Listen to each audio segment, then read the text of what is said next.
Hello every one, എല്ലാവർക്കും നമ്മുടെ asylum ബാങ്കിങ്ങിന്റെ intense puzzle ലീഗിലേക്ക് സ്വാഗതം. നമ്മളുടെ എക്സാം ഇങ്ങനെ എത്തിക്കഴിഞ്ഞു അല്ലെ. RRB PO ആൻഡ് ക്ലർക്കും അതേപോലെ IBPSന്റെ എക്സാമും ഓഗസ്റ്റിൽ സ്റ്റാർട്ട് ചെയ്യാം. നമ്മുടെ റീസണിംഗിൽ ഏറ്റവും ഇമ്പോർട്ടന്റ് ആയിട്ടുള്ള ടോപ്പിക്കാണ് പസിൽസ് ആൻഡ് സീറ്റിംഗ് അറേഞ്ച്മെന്റ്. അതുകൊണ്ട് തന്നെ നമ്മുടെ asylum banking intense puzzle league start ചെയ്യുകയാണ്. നമുക്ക് ഈ എക്സാമിനെല്ലാം ചോദിക്കുന്ന എല്ലാ ടൈപ്പ് പസിൽസും നമ്മൾ ഈ സീരീസിൽ കവർ ചെയ്യും. നിങ്ങൾക്കറിയാം, നമുക്ക് വളരെ കുറച്ച് സമയം മാത്രമേ എക്സാമിന് കിട്ടത്തുള്ളൂ. IBPS ക്ലർക്കിന്റെ കാര്യം പറയുകയാണെങ്കിൽ നമുക്ക് 35 ക്വസ്റ്റ്യൻ 20 മിനിറ്റ് ആണ് കിട്ടുന്നത്. RRBയുടെ കാര്യത്തിൽ ഇപ്രാവശ്യം സെക്ഷണൽ ടൈമിംഗ് എത്രയാണെന്ന് നമുക്കറിയില്ല. സെക്ഷണൽ ടൈമിംഗ് ഉണ്ടാകും എന്നാണ് നമ്മൾ കരുതുന്നത്. സോ എല്ലാ പസിൽസും വളരെ കുറച്ച് സമയം കൊണ്ട് എങ്ങനെ ചെയ്യാം. അപ്പൊ ഡിഫറെന്റ് ടൈപ്സ് ഓഫ് പസിൽസും different types of seating arrangement ക്വസ്റ്റ്യനും പ്രാക്ടീസ് ചെയ്തെങ്കിൽ മാത്രമേ നമുക്കത് എങ്ങനെ വേഗത്തിൽ ചെയ്യാമെന്ന് മനസ്സിലാക്കാൻ പറ്റത്തുള്ളൂ. സോ എല്ലാ ടൈപ്പും നമ്മൾ ഈ ഒരു സീരീസിലൂടെ നോക്കാൻ പോവുകയാണ്. ആദ്യം നിങ്ങൾ ഈ സ്ക്രീനിൽ കാണുന്ന ക്വസ്റ്റ്യൻസ് തനിയെ ഒന്ന് ചെയ്ത് നോക്കണം. എങ്കിൽ മാത്രമേ നമുക്കത് എവിടെയൊക്കെയാണ് ബുദ്ധിമുട്ട് വരുന്നത്, എവിടെയാണ് സ്റ്റക്കായി പോകുന്നത് എന്നൊക്കെ മനസ്സിലാക്കാൻ പറ്റത്തുള്ളൂ. സോ തനിയെ ആദ്യം ഒന്ന് ചെയ്യുക, അതിനുശേഷം മാത്രം ഞാൻ പറയുന്നത് ശ്രദ്ധിക്കുക. നിങ്ങൾക്ക് ആൻസർ കിട്ടിയില്ലെങ്കിൽ സാരമില്ല, ഓരോ ടൈപ്പിലും കണ്ടീഷൻസ് എങ്ങനെ എഴുതണം, എല്ലാ കാര്യങ്ങളും നമുക്ക് ക്വസ്റ്റ്യൻസ് സോൾവ് ചെയ്യുമ്പോൾ നോക്കാം. എങ്കിലും നമുക്ക് ആദ്യത്തെ ക്വസ്റ്റ്യനിലേക്ക് പോകാം. സ്ക്രീനിൽ നിങ്ങൾക്ക് ഇപ്പോൾ ക്വസ്റ്റ്യൻസ് കാണാം. അപ്പൊ നമുക്കൊന്ന് നോക്കാം ഏത് ടൈപ്പ് പസിലാണ്, അതിന്റെ കണ്ടീഷൻസ് എങ്ങനെയാണ് നോട്ട് ചെയ്യുന്നതെന്ന്. 6 people U, V, W, X, Y and Z have different number of marbles among 8, 12, 16, 18, 23 and 31. അപ്പം 6 persons ഉണ്ട്, അവർക്ക് ഡിഫറെന്റ് നമ്പർ ഓഫ് മാർബിൾസ് ഉണ്ട് എന്ന് നമുക്ക് മനസ്സിലായി. അതുകൂടാതെ each person has only one type of colored marbles among red, green, black, blue, white and cyan. അപ്പോൾ ഒരു കാര്യം മനസ്സിലായി, ഇതെന്താണ്? 2 വേരിയബിൾ പസിലാണ്. നമുക്ക് RRB PO എന്തായാലും ഉണ്ടല്ലേ. RRB POയ്ക്ക് ഉറപ്പായിട്ട് നമുക്ക് 2 വേരിയബിൾ പസിൽസ് ആയിരിക്കും ചോദിക്കുക. ഇതൊരു ടാബുലർ പസിലാണെന്ന് നമുക്ക് പറയാം. പേഴ്സൺസ് ഉണ്ട്, അവരുടെ നമ്പർ ഓഫ് മാർബിൾസ് കണ്ടുപിടിക്കണം, അവർ ഏത് കളറാണ് യൂസ് ചെയ്യുന്നതെന്നുള്ളതാണ് കണ്ടുപിടിക്കേണ്ടത്. അതിനെ ബേസ് ചെയ്തിട്ട് ഇവർ മിക്സ് ചെയ്തിട്ടായിരിക്കും കണ്ടീഷൻസ് തരുന്നത്. അപ്പൊ ഏത് പാരാമീറ്റർ എടുത്ത് സ്റ്റാർട്ട് ചെയ്യണം എന്നുള്ളത് നമ്മൾ ക്വസ്റ്റ്യൻസ് വായിച്ചിട്ടാണ്, കണ്ടീഷൻസ് വായിച്ചിട്ടാണ് മനസ്സിലാക്കുക. First condition, U has 23 red coloured marbles എന്ന് പറഞ്ഞാൽ പേഴ്സൺ യു ആണ്, അവിടെ ഏത് കളർ ആണെന്ന് നമുക്ക് കിട്ടി, എത്ര നമ്പർ ഓഫ് മാർബിൾസ് ആണെന്ന് കിട്ടി. അപ്പൊ നമുക്ക് അതങ്ങ് സ്ട്രക്ചർ ആക്കിയാലോ. ഇങ്ങനെ 2 വേരിയബിൾ പസിൽസ് ടാബുലർ പസിൽ വരുമ്പോൾ നമുക്ക് കൊടുക്കാവുന്ന കാര്യങ്ങൾ വെച്ചിട്ട് നമ്മൾ ഫസ്റ്റ് എന്ത് ചെയ്യുക, അതിനെ സ്ട്രക്ചർ ആക്കുക. ഇവിടെ എത്ര പേഴ്സൺസ് ഉണ്ട്? U, V, W, X, Y and Z. നമ്മൾ സ്ട്രക്ചർ വരയ്ക്കുമ്പോൾ വലുതാക്കി തന്നെ വരച്ചിടുക. അഥവാ നമുക്ക് എക്സ്ട്രാ ഒരു പോസിബിലിറ്റി കൂടെ പോകേണ്ടി വന്നാൽ പോലും നമുക്ക് രണ്ടാമത് സ്ട്രക്ചർ വരയ്ക്കാനുള്ള ഒരു സമയം എക്സാമിന് കിട്ടില്ല, അത് ശ്രദ്ധിച്ചോണം. ഇവിടെ നമുക്ക് യുവിന് 23 റെഡ് കളേർഡ് മാർബിൾസ് ആണ് എന്ന് പറഞ്ഞിട്ടുണ്ട്. ഇപ്പൊ ഞാൻ റെഡ് കളർ എഴുതിയത് ഇവിടെയാ അല്ലെ, അതേപോലെ തന്നെ നമ്പർ എഴുതിയത് ഇവിടെയാ. ബാക്കിയുള്ളതിന്റെ കണ്ടീഷൻസ് എഴുതുമ്പോഴും റെഡിന്, അതായത് ഈ ഒരു കോളത്തിലായിരിക്കണം നിങ്ങൾ കളേഴ്സ് എഴുതേണ്ടത്, ഇവിടെ ആയിരിക്കണം നമ്പർ ഓഫ് മാർബിൾസ് എഴുതേണ്ടത്. അത് തിരിച്ചും മറിച്ചും എഴുതിയാൽ നമുക്ക് ലാസ്റ്റ് കൺഫ്യൂഷൻ ആകും. ബാക്കി എന്താണെന്ന് നോക്കാം. W who does not have green colored marbles. Wന് എന്തല്ല?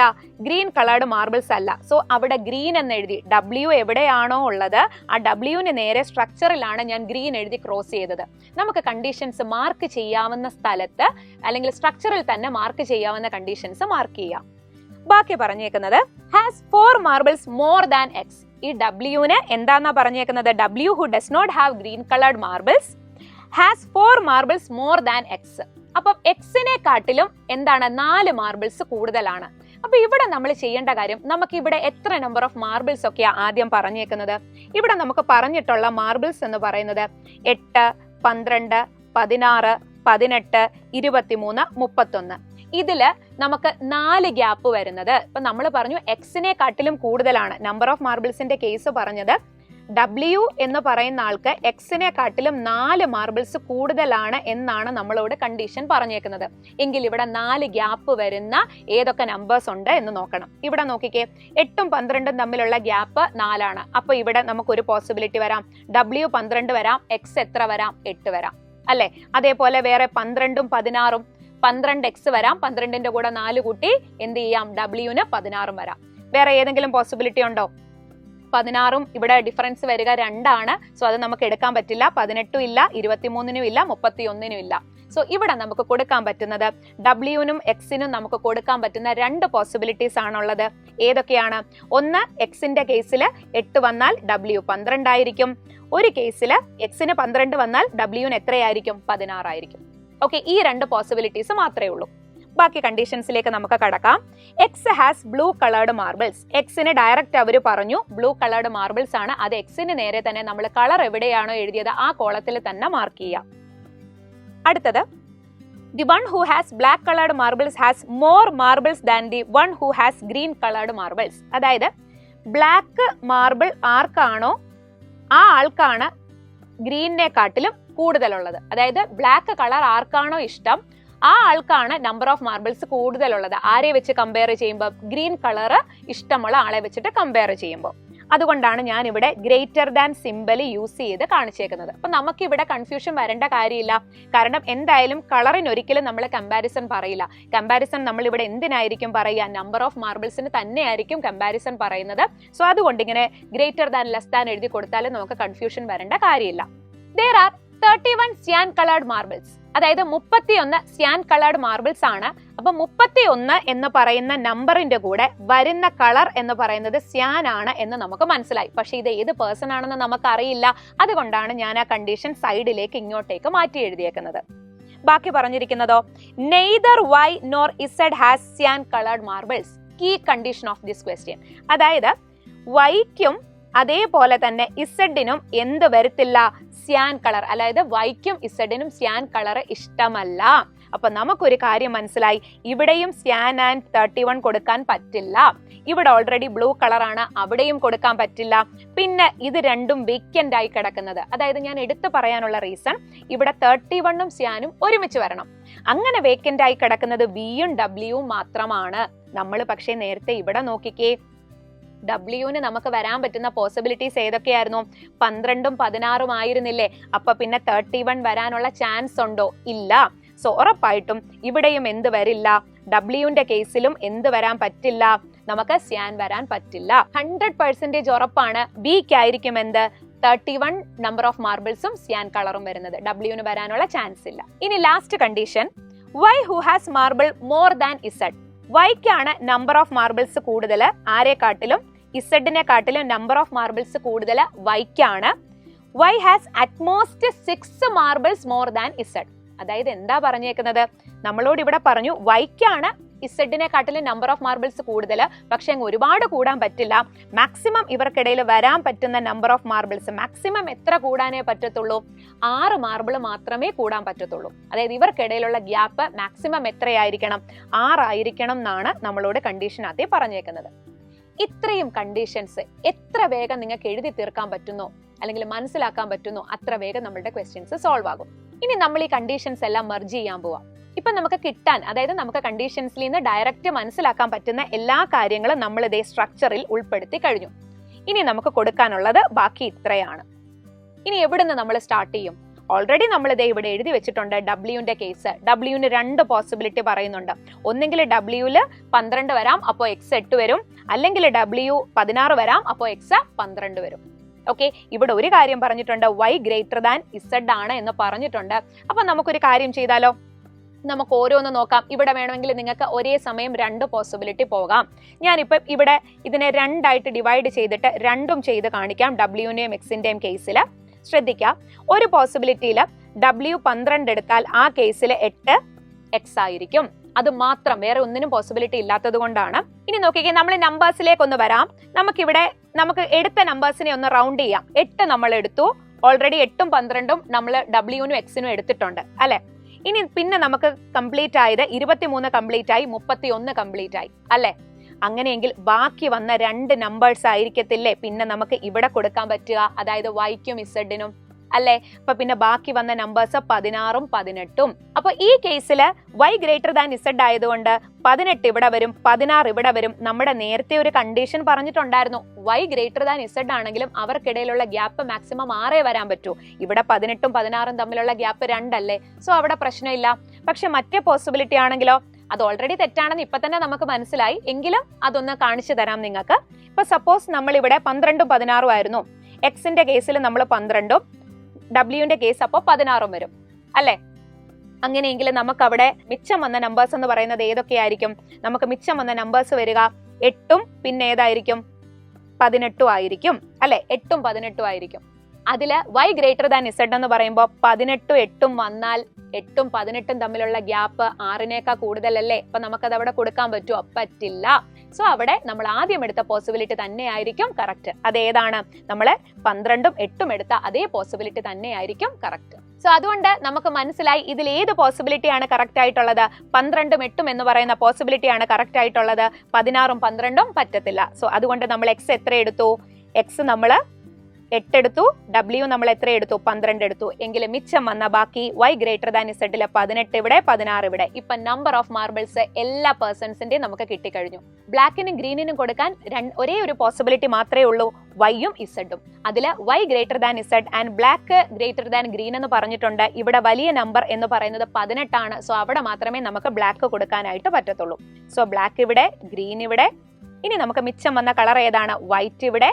Question solve. ഇത്രയേ ഉള്ളൂ കാര്യം.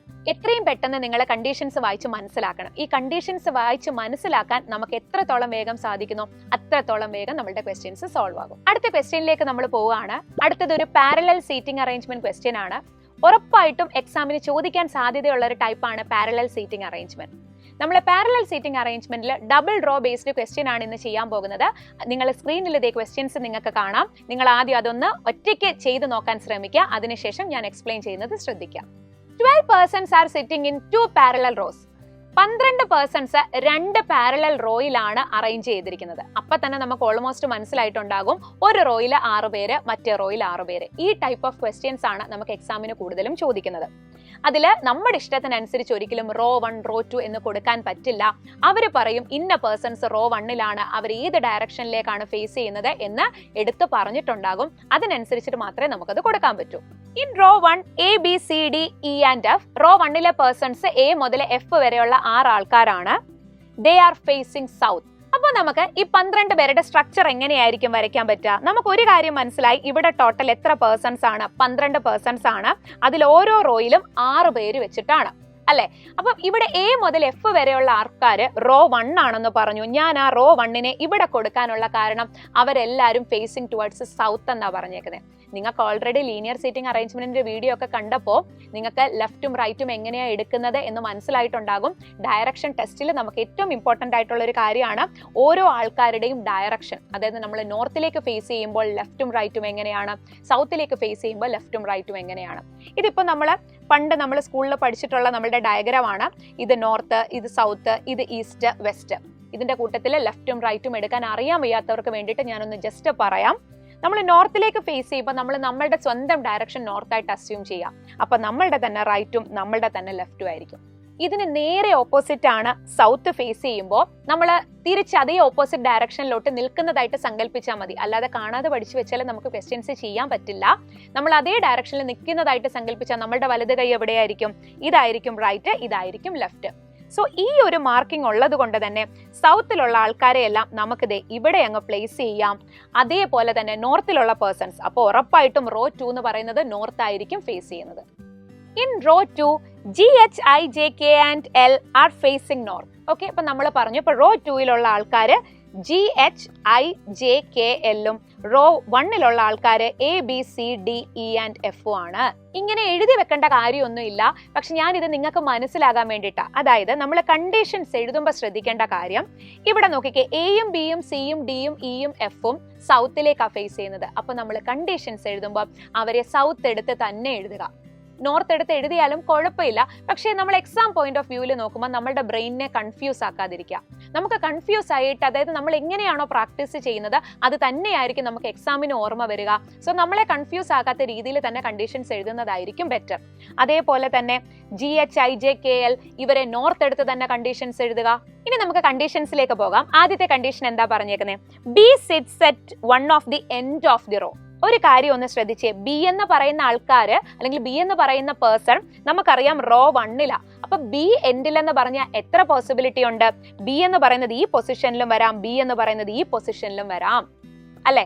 അപ്പൊ നമുക്ക് 2 പോസിബിലിറ്റി ആണ്. ഇനി അതിനെ ബേസ് ചെയ്തിട്ടാണ് നമ്മുടെ കണ്ടീഷൻ മുന്നോട്ട് പോകുന്നതെങ്കിൽ നിങ്ങൾക്ക് ഒരേ സമയം എന്ത് ചെയ്യാം, 2 പോസിബിലിറ്റി മുന്നോട്ടേക്ക് പോകാം. അടുത്ത കണ്ടീഷൻ നമ്മൾ നോക്കിയപ്പോഴത്തേക്കിന് only 2 persons are sitting between B and the one who faces K. അപ്പൊ ഓൾറെഡി നമുക്ക് B യെ വെച്ചിട്ടാണ് അടുത്ത കണ്ടീഷൻ പറഞ്ഞിരിക്കുന്നത്. സോ നമ്മൾ ഒരേ സമയം 2 പോസിബിലിറ്റി പോകുന്നതായിരിക്കും ബെറ്റർ. സോ ആദ്യത്തെ പോസിബിലിറ്റിയിൽ B റൈറ്റ് എൻഡിൽ കൊടുത്തു, രണ്ടാമത്തെ പോസിബിലിറ്റിയിൽ B ലെഫ്റ്റ് എൻഡിൽ കൊടുത്തു.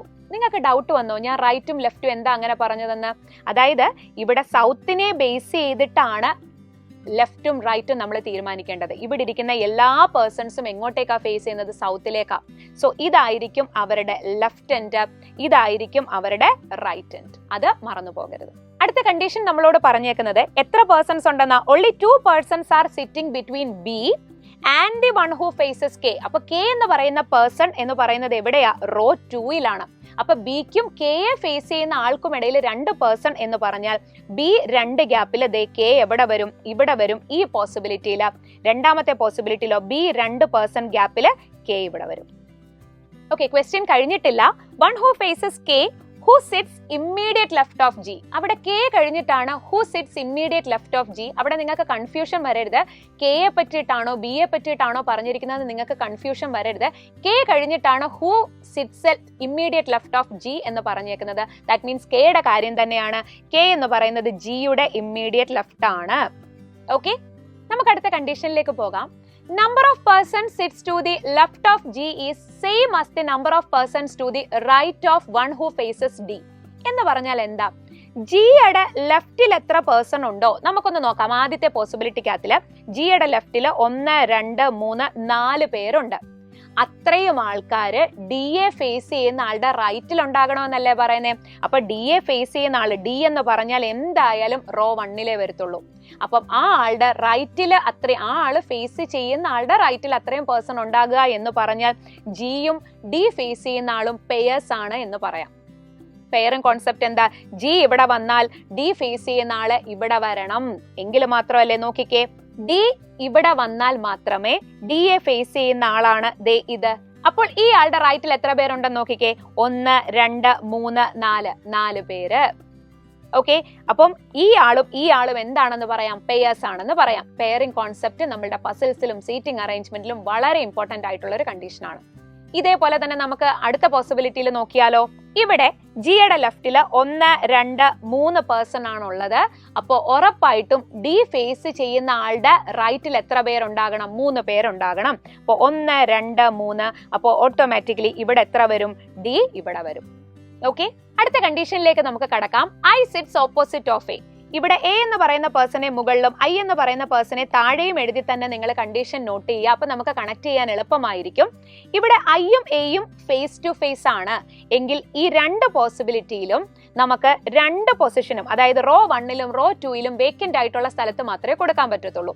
ആദ്യത്തെ പോസിബിലിറ്റിയിൽ ഇതേണ്ട ഇവിടെയും കൊടുക്കാം. അതേപോലെ തന്നെ എൻഡിലും വേറെ ഒരിടത്തും നമുക്ക് കൊടുക്കാൻ പറ്റില്ല. ഉടനെ അതിൽ തന്നെ വേറെ പോസിബിലിറ്റി നോക്കി പോകരുത്. അതിനുള്ള ഒരു സമയം നമുക്ക് കിട്ടില്ല. നമുക്ക് അടുത്ത കണ്ടീഷനിലേക്ക് പോകാം. only 1 person sit between A and C. എക്കും സിക്കും ഇടയിൽ ഒരു gap. Okay, only 1 person sit between A and C who is not opposite to J and K. ഈ സി എന്ന് പറയുന്ന പേഴ്സൺ ആർക്ക് ഓപ്പോസിറ്റ് ആകാൻ പാടില്ല? ജെയ്ക്കും കെയ്ക്കും ഓപ്പോസിറ്റ് ആയിരിക്കാൻ പാടില്ല. ഓക്കെ, എങ്കിലും നമുക്കൊന്ന് കൊടുത്തു നോക്കിയാലോ. ഒന്ന് ശ്രദ്ധിച്ചേ. സപ്പോസ് എ ഇവിടെ ആണെങ്കിൽ ഐ ഇവിടെ വരും അല്ലെ. അങ്ങനെയെങ്കിൽ എ ഒരു ഗ്യാപ്പില് സി ഇവിടെ കൊടുക്കാൻ പറ്റും. കാരണം സിക്ക് ഓപ്പോസിറ്റ് ജിയാ. നേരത്തെ നമ്മൾ ഓൾറെഡി പറഞ്ഞു എയ്ക്കും ഐക്കും ഒന്നെങ്കിൽ ഈ ഒരു പൊസിഷൻ അല്ലെങ്കിൽ ഈ ഒരു പൊസിഷൻ ആണുള്ളത്. സപ്പോസ് എൻഡിലാണ് നമ്മൾ എ ഇവിടെ കൊടുക്കുന്നതെങ്കിൽ എ ഒരു ഗ്യാപ്പിൽ സി ഇവിടെ വരും, സി കെയെ ഫേസ് ചെയ്യും. അത് പറ്റില്ല. സോ ഒരൊറ്റ പോസിബിലിറ്റിയേ ഉള്ളൂ. നമുക്ക് എവിടെ കൊടുക്കാം? എ ഇവിടെ, ഐ ഇവിടെ, എ ഒരു ഗ്യാപ്പിൽ സി ഇവിടെ. അത്രയും ക്ലിയർ ആണേ. ഇതേപോലെ തന്നെ നമുക്ക് അടുത്ത പോസിബിലിറ്റിയിൽ നോക്കിയാലോ. ഇവിടെ എയ്ക്കും ഐക്കും എവിടെയൊക്കെയാണ് നമുക്ക് പോസിബിലിറ്റി പറയാൻ പറ്റുന്നത്? ഒന്നെങ്കിൽ എയും ഐയും ഇവിടെ കൊടുക്കാം. ഇവിടെ കൊടുത്താൽ ശ്രദ്ധിക്കുക, ഇവിടെ എയും ഐയും കൊടുത്താൽ, ഇവിടെ എ കൊടുത്താൽ ഒരു ഗ്യാപ്പിൽ എനിക്ക് സി കൊടുക്കാൻ പറ്റില്ല. ഇവിടുത്തെ കേസിലോ ഇവിടെയാണ് എ കൊടുക്കുന്നതെങ്കിൽ എ ഒരു ഗ്യാപ്പിൽ സി വരും, സി ജിയെ ഫേസ് ചെയ്യും. ഓക്കെ, അങ്ങനെ കൊടുത്താലോ. വേറെ പോസിബിലിറ്റി ഉണ്ടോ എന്ന് നമുക്ക് നോക്കാം. ഇവിടെ ഒരു പോസിബിലിറ്റിയിൽ ഇവിടെ ഞാൻ എ കൊടുത്താൽ ഒരു ഗ്യാപ്പിൽ ഇവിടെ സി കൊടുക്കാൻ പറ്റില്ല. ഓൾറെഡി അവിടെ ഡി ആണ്. സോ ഒരൊറ്റ പോസിബിലിറ്റി മാത്രമേ ഉള്ളൂ. ഏതാ? എ ഇവിടെ, ഐ ഇവിടെ, എ ഒരു ഗ്യാപ്പിൽ, സി ഇവിടെ കൊടുത്തു. സി ഫേസ് ചെയ്തിരിക്കുന്നത് ജി എ ആണ്. നമുക്ക് അടുത്ത കണ്ടീഷനിലേക്ക് പോകാം. There are two persons sit between K and H who sits to the left of K. അതായത് കെയ്ക്കും എച്ചിനും ഇടയിൽ 2 പേര്. അപ്പൊ നമുക്കൊന്ന് നോക്കാം. ആദ്യത്തെ പോസിബിലിറ്റിയിൽ കെ ഇവിടെയാണെങ്കിൽ ഇങ്ങോട്ട് ആകെ 2 പേഴ്സണേ ഉള്ളൂ, നമുക്ക് കൊടുക്കാൻ പറ്റില്ല. സോ 2 ഗ്യാപ്പില് എച്ച് ഈ എൻഡിൽ മാത്രമേ കൊടുക്കാൻ പറ്റൂ, ലെഫ്റ്റ് എൻഡിൽ കൊടുത്തു. ഓക്കെ, അതിൽ ഒരു കാര്യം എടുത്തു പറഞ്ഞിട്ടുണ്ട്. എന്താ പറഞ്ഞേക്കുന്നത്? H who sits to the left of K. H എന്ന് പറയുന്നത് കെയുടെ ലെഫ്റ്റിലായിരിക്കണം. ഇവിടെ നോക്കിക്കേ, താഴത്തെ പേഴ്സൺസ് ഫേസിംഗ് ടുവേർഡ്സ് നോർത്ത് അല്ലേ? അപ്പൊ ഇവിടെ കെയുടെ ലെഫ്റ്റിൽ ആര് തന്നെയാണ്? എച്ച് തന്നെയാണ്. എങ്കിലും നമുക്ക് ഈ ഒരു പോസിബിലിറ്റിയിൽ നോക്കിയാലോ? രണ്ടാമത്തെ പോസിബിലിറ്റിയിലേക്ക് നോക്കിക്കേ. ഓൾറെഡി നമുക്ക് മനസ്സിലായി അത് തെറ്റാൻ പോവാണ്. കാര്യം എന്താ? ഇവിടെ നോക്കിക്കേ, കെയുടെ ലെഫ്റ്റിൽ 2 പേരേ ഉള്ളൂ, 2 ഗ്യാപ്പിൽ എച്ച് അങ്ങോട്ടേക്ക് കൊടുക്കാൻ പറ്റില്ല. സോ 2 ഗ്യാപ്പിൽ എച്ച് എനിക്ക് ഇവിടെ മാത്രമേ കൊടുക്കാൻ പറ്റൂ. അപ്പൊ തന്നെ ഈ ഒരു പോസിബിലിറ്റി എലിമിനേറ്റ് ആയി. കാര്യം എന്താ? ഇവിടെ നോക്കിക്കേ, കെ 2 ഗ്യാപ്പിൽ എച്ച് വരുമ്പം എച്ച് എന്ന് പറയുന്നത് കെയുടെ റൈറ്റിലായി. നമ്മളോട് കണ്ടീഷനകത്തിൽ പറഞ്ഞിട്ടുണ്ടായിരുന്നു എച്ച് എന്ന് പറയുന്നത് എവിടെയായിരിക്കണം? കെയുടെ ലെഫ്റ്റിലായിരിക്കണം. ഓക്കെ, അപ്പൊ അങ്ങനെ എന്തായി? ഒരു പോസിബിലിറ്റി എലിമിനേറ്റ് ആയി. അടുത്ത condition, G sits to the right of L and I. അതായത് എല്ലിന്റെയും ഐയുടെയും റൈറ്റിലായിരിക്കണം ആര്? ജി. ഇവിടെ ഓൾറെഡി നോക്കിക്കേ, ജി ഇവിടെയാണ്, ഇവിടെ ഓൾറെഡി ഐ ഉണ്ട്. അപ്പൊ പിന്നെ എല്ലിന് കൊടുക്കാൻ ഇത് മാത്രമാണ് സ്ഥലം, നമുക്ക് അവിടെ കൊടുക്കാം. കണ്ടീഷൻ തീർന്നിട്ടില്ല. അവിടെ വീണ്ടും പറഞ്ഞിട്ടുണ്ട് but not to the immediate right. അതായത് ആ കണ്ടീഷന്റെ മീനിങ് എന്താ? എല്ലും ഐയുടെയും റൈറ്റിലായിരിക്കണം ജി, പക്ഷെ ഒരിക്കലും ഐയുടെ തൊട്ട് റൈറ്റിൽ, അതായത് ഇമ്മീഡിയറ്റ് റൈറ്റിലും എല്ലിന്റെ ഇമ്മീഡിയറ്റ് റൈറ്റിലും ജി വരാൻ പാടില്ല. നമ്മളുടെ ഈ ഒരു പോസിബിലിറ്റി നോക്കിക്കേ, എല്ലിന്റെ 3rd ടു റൈറ്റിലാണ് ജി, ഇമ്മീഡിയറ്റ് റൈറ്റ് അല്ല. ഐയുടെ 2nd ടു റൈറ്റ് ആണ് ജി, ഇമ്മീഡിയറ്റ് റൈറ്റ് അല്ല. ആ കണ്ടീഷനും സാറ്റിസ്ഫൈ ചെയ്തു. നമുക്ക് ലാസ്റ്റ് കണ്ടീഷനിലേക്ക് പോകാം. J sits at one of the end of the row but not opposite to E. നമ്മൾ താഴത്തെ റോയിൽ ഒന്ന് നോക്കിക്കേ, ജെ എന്തായാലും താഴത്തെ റോയിലാണ് വരുന്നത് അല്ലെ? അപ്പൊ ജെ എൻഡിലാണെന്ന് പറഞ്ഞു. നമ്മൾ ഇവിടെ നോക്കുമ്പോൾ തന്നെ ഒരേ ഒരു പൊസിഷൻ മാത്രമാണ് വേക്കന്റ്. പക്ഷെ അവർ കണ്ടീഷനകത്തിൽ ഒരു കാര്യം പറഞ്ഞിട്ടുണ്ട്. എന്താ? ഇക്ക് ഓപ്പോസിറ്റ് ആകാൻ പാടില്ല എന്ന് പറഞ്ഞാൽ ജെയുടെ ഓപ്പോസിറ്റ് ഇവിടെ എന്ത് വരാൻ പാടില്ല? ഇ വരാനായിട്ട് പാടില്ല. ഇവിടെ ആകെ 2 പൊസിഷനാണ് വേക്കന്റ് ആയിട്ടുള്ളത്. ഇവിടെ ഇക്ക് വരാൻ പറ്റില്ല എന്നുണ്ടെങ്കിൽ പിന്നെ ഇക്ക് വരാൻ ഇത് മാത്രമാണ് സാധ്യത. എങ്കിലും മിച്ചം വന്ന ആൽഫബറ്റ് ഏതാ? ABCD F. സോ നമ്മളുടെ ക്വസ്റ്റ്യൻ സോൾവ് ആയി. ഇത് ഒരേ സമയം 2 പോസിബിലിറ്റി പോകുന്ന ക്വസ്റ്റ്യൻ ആയിരുന്നു. ഇപ്പൊ നമ്മൾ ചെയ്ത പാരലൽ സീറ്റിംഗ് അറേഞ്ച്മെന്റ് ക്വസ്റ്റ്യനിൽ നമുക്ക് ഒരേ സമയം 2 പോസിബിലിറ്റി പോകാൻ പറ്റുമായിരുന്നു. എല്ലാ ക്വസ്റ്റ്യൻസും അങ്ങനെയല്ല. നമുക്ക് ഒരേ സമയം 2 പോസിബിലിറ്റി പോകുന്ന ക്വസ്റ്റ്യൻസും ഉണ്ട്, അതല്ലാതെ കണ്ടീഷൻസ് മെർജ് ചെയ്ത് ചെയ്യേണ്ട ക്വസ്റ്റ്യൻസും ഉണ്ട്. ഇത് ഇതേപോലെ ഓരോ ടൈപ്പും നമ്മൾ മനസ്സിലാക്കിയാൽ മാത്രമേ ഇത് ഓരോന്നിനും ഏതാണ് യൂസ് ചെയ്യേണ്ടതെന്ന് മനസ്സിലാകത്തുള്ളൂ. ക്ലർക്ക് എക്സാം ആണ് എന്നുണ്ടെങ്കിൽ 1 വേരിയബിൾ ക്വസ്റ്റ്യനും, PO എക്സാം ആണെങ്കിൽ 2 വേരിയബിൾ ക്വസ്റ്റ്യൻസും ആയിരിക്കും ചോദിക്കുക. ഓരോ ടൈപ്പും സീറ്റിംഗ് അറേഞ്ച്മെന്റിൽ തന്നെ ഡിഫറെന്റ് ടൈപ്സ് ഉണ്ട്, പസിൽസിൽ തന്നെ ഡിഫറെന്റ് ടൈപ്സ് ഉണ്ട്. അതിൽ ഓരോ ടൈപ്പും കണ്ടീഷൻസും നല്ല രീതിയിൽ മനസ്സിലാക്കുക. ഞാൻ എപ്പോഴും ക്ലാസ്സിൽ പറയുന്ന ഒരു കാര്യമാണ്, നമ്മൾ ഈ കണ്ടീഷൻസുമായിട്ട് ഒരു റിലേഷനിൽ വരിക. നമുക്ക് സ്ക്രീനിൽ ക്വസ്റ്റ്യൻസ് കാണുമ്പോൾ ഇവരെന്താണ് ഉദ്ദേശിച്ചിരിക്കുന്നത്, ആ ഓരോ കണ്ടീഷൻസും, നമ്മളിപ്പം 2nd ടു ലെഫ്റ്റ് എന്ന് പറയുന്നതും 2nd ടു റൈറ്റ് എന്ന് പറയുന്നതും പെയറിംഗ് കോൺസെപ്റ്റ് എന്ന് പറയുന്നതും ഇതെല്ലാം നന്നായിട്ട് മനസ്സിലാക്കിയാൽ നിങ്ങൾക്ക് 1 മിനിറ്റ് 1.5 മിനിറ്റിൽ ക്വസ്റ്റ്യൻസ് ചെയ്യാൻ പറ്റും. വീണ്ടും നമ്മൾ എക്സാമിന് ചോദിക്കുന്ന ടൈപ്പ് ക്വസ്റ്റ്യൻസും ആയിട്ട് വരുന്നതായിരിക്കും. അപ്പോൾ നന്നായിട്ട് എല്ലാവരും പ്രിപ്പയർ ചെയ്യുക. All the best.